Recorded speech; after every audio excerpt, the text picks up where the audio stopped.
Sometimes peace is found in the simplest thing we do, like the gentle strokes of a pen, the laughter of a child, or the sound of waves hitting the shore. ये छोटे छोटे खुशियों के लम्हात हमारे लिए ज़िंदगी में बहुत बड़े सुकून का बाइस बन सकते हैं।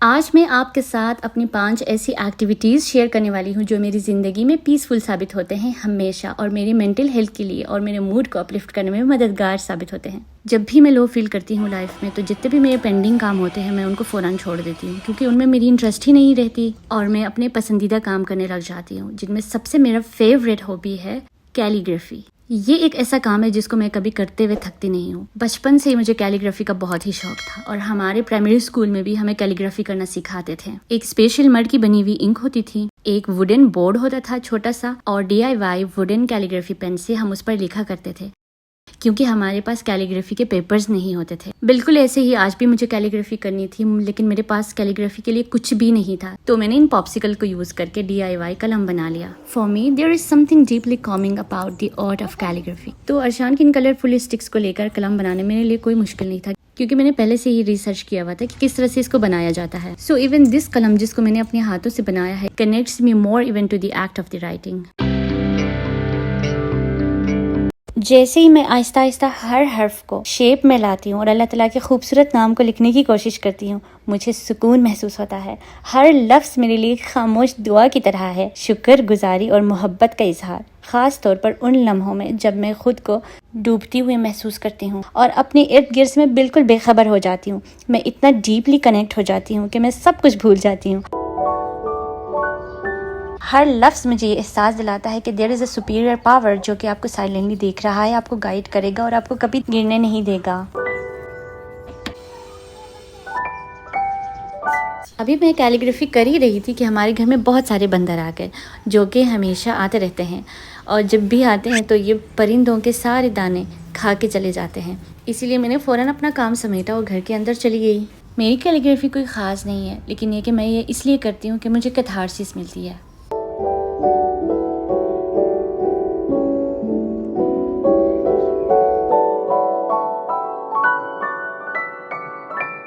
नेक्स्ट प्रैक्टिस है जर्नलिंग।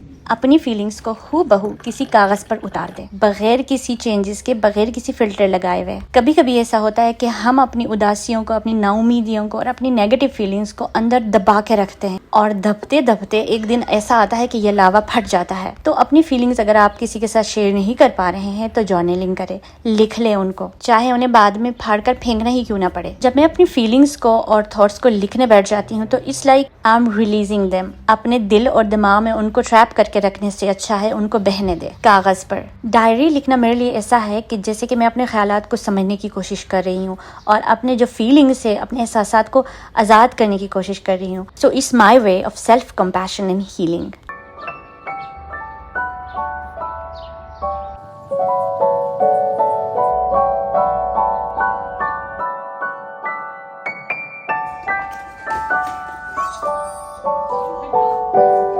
नेक्स्ट एक्टिविटी की तरफ आते हैं, और वो है बच्चों के साथ टाइम स्पेंड करना। अगर आपका अपना बच्चा है तो वेल एंड गुड, नहीं तो घर में किसी का भी बच्चा हो या बाहर किसी का भी बच्चा हो, अगर आपको अलाउ करते हैं तो उनके साथ टाइम स्पेंड करें। मेरी ज़िंदगी की सबसे बड़ी खुशियों और सुकून देने वाली चीज़ों में से एक मेरा बच्चा है। So today we are building a sandbox for Arshan. इन्हें अगर सारा दिन रेत पर खेलने का मौका दे तो बगैर डिस्ट्रैक्ट हुए सारा दिन ये खेलता रहेगा। कुछ भी काम करते हुए मैं अर्शान को अगर इन्वॉल्व करूँ तो ये मुझे बिल्कुल तंग नहीं करेगा, और लेकिन अगर जब मैं इसको साइड पे रख के खुद अपना काम शुरू करूँ तो ये मुझे काम नहीं करने देगा। तो हमारे बैकयार्ड पर कुछ लकड़ियाँ पड़ी हुई थी, उनको मैंने जोड़ा और फिर हमने ये सैंड बॉक्स बना दिया। मुझे यकीन है अगर आप अपने बच्चे के लिए सैंड बॉक्स बनाना चाहे तो मुझसे ज़्यादा अच्छे तरीके से बना सकते हैं। तो इसके लिए सैंड हम लोग लेकर आए थे बीच से, तो अर्शान खुशी खुशी अपने सैंड बॉक्स में खेल रहा था और मैं चुपके से वहाँ से खिसक गई और ये देर तक खेलता ही रहा। सो ये एक्टिविटी बहुत ही सिंपल है but so meaningful. Kids are pure soul. बच्चों के साथ ज़्यादा से ज़्यादा टाइम स्पेंड करने से उनकी गुड वाइब्स और उनकी पॉजिटिव एनर्जी आपके अंदर आती है। तो अर्शान को खुश देखकर, इसकी हंसी, इसकी मुस्कुराहट, इसकी खिलखिलाहट देखकर मुझे अंदर से सुकून मिलता है। तो ऐसा लगता है जैसे जीने का मकसद मिल गया और ज़िंदगी फिर से खूबसूरत लगने लगती है।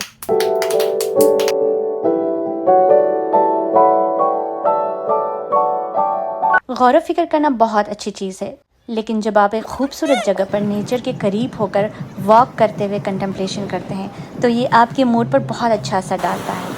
और बीइंग अ बीच पर्सन, मुझे ये काम बीच पर करते हुए बहुत अच्छा लगता है। तो जब मैं बीच पर जाती हूँ तो मैं थोड़ी देर के लिए फैमिली से हटकर अकेले वॉक करती हूँ। रेत पर चलते हुए समंदर की लहरों की आवाज़ को महसूस करना बहुत ही पुरसुकून लगता है। और फिर आप माइनर सी चीज़ों को महसूस करने लग जाते हैं, जैसे कि हवा का आपके चेहरे को छूना और नरम नरम रेत पर पाँव का पड़ना।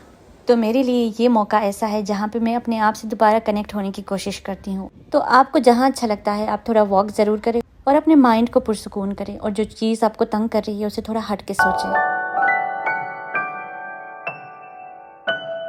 कुकिंग से मुझे कभी भी लगाव नहीं रहा है, लेकिन कभी कभी मैं इंटेंशनली कुकिंग करने लग जाती हूँ या फिर बेकिंग करना शुरू कर देती हूँ।